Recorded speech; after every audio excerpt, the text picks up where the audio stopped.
basically says that the employer is liable for, or can be liable for, the negligent acts of their employees. Okay. However, and it's based on a legal principle called Respondeat superior. So that's why you see in a lot of these negligence cases, the instructor was negligent, but not only is the instructor listed as a defendant, but also the facility. And it's because of that vicarious liability. So the plaintiff is always going to go after the facility, okay, the gym, okay? With an independent contractor, though, vicarious liability does not apply. So this is one of the reasons I think a lot of gym owners, managers like to hire independent contractors, because they're not going to be liable for their negligent acts. Only their employees will, through this vicarious liability based on Respondeat superior, which is a legal principle. So something to think about. Do you want to hire employees? Do you want to hire independent contractors? I was a manager owner. I would only hire employees. Okay, just me, just because as a manager owner, I have control over them as an employee. I do not have control over an independent contractor. So I cannot give them a lot of training and a lot of supervision. All right. So the best thing if you're hiring independent contractors is to make sure when you're setting up that contract with them that they are competent. Okay. You don't want people in your facility to get hurt. Whether you're liable or not liable, you don't want them to get hurt.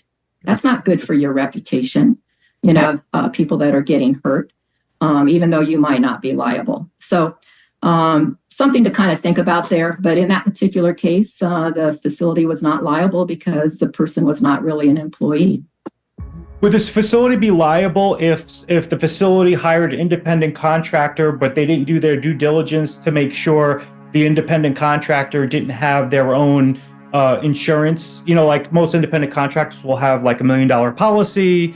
Can the facility still be liable if they hired maybe a trainer where their certs were expired? Then would it still be able to where the gym can get sued? That is also a really good question. And the general answer to that is yes. So you want to do your due diligence. Okay. If you didn't, I guess what basically the court would be looking at, did you use reasonable care in hiring your independent contractor or a vendor, any kind of third party?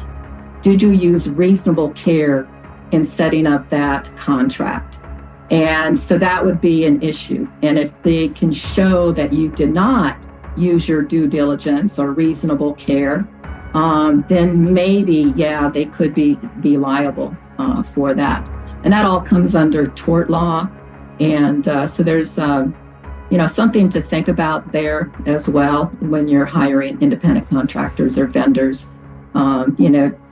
Check everything out really well. Have your lawyer, review. Well, the lawyer really should be developing or, writing the contract, the independent contractor contract or the vendor contract, and then checking to make sure that the responsibilities listed of the independent contractor are actually that they can fulfill those responsibilities, and the responsibilities, of the gym owner, and those are all laid out usually in contracts, the responsibilities of the parties involved. And, you want to make sure that the certifications are kept current and keeping records and that kind of thing, I think is important. Excellent. Awesome. Yeah, I just want to ask that because I know a lot of people that I talk to where I ask, do you do personal training at your club? And they're like, oh, no, we just hire independent contractors. And then I'll say, well, do you check their certs if they're still expired or not? And they're like, oh, they just pay me rent. So I just wanted to get that out in the clear that, see, you can be held liable if you... you can, so you want to check, show me your certification. When is it, up for renewal?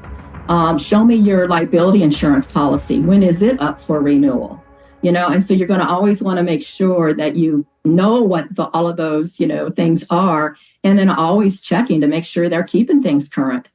Their liability insurance is current, their certifications are current, all of those things. Yeah, that's really kind of the employer's responsibility when you hire an independent contractor, that making sure they're fulfilling their obligations, their responsibilities.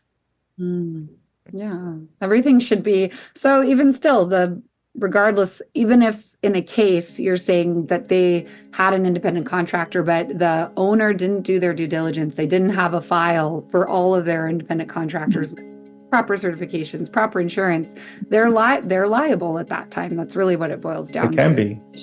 Or they can be. They can be. So they're going to have to show that the employer did not do, its due diligence and using reasonable care. So that would be something they would have to prove, in the case.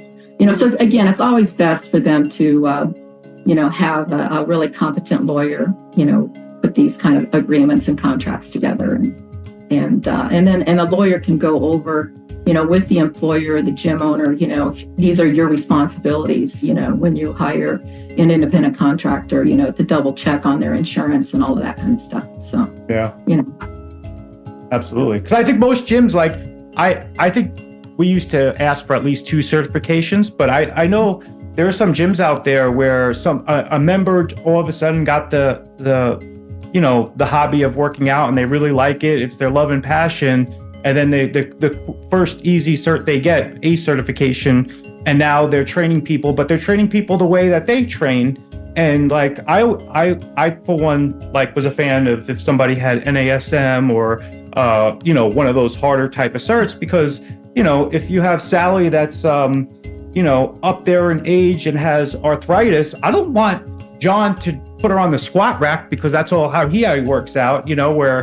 So I think if you hire or you have independent trainers, you may want to also, just to be on the safe side, make sure they have more than 1 cert. That would be favorable. I'm not saying don't hire them, but that would be a feather in my cap if someone had more than 1 cert and I was hiring them as a trainer. Yeah, I agree. And, certification is one thing to look at, but I'd be also looking at several other kinds of things as well, and making sure they're competent, because you don't know for sure just because they have a certification if they're competent or not.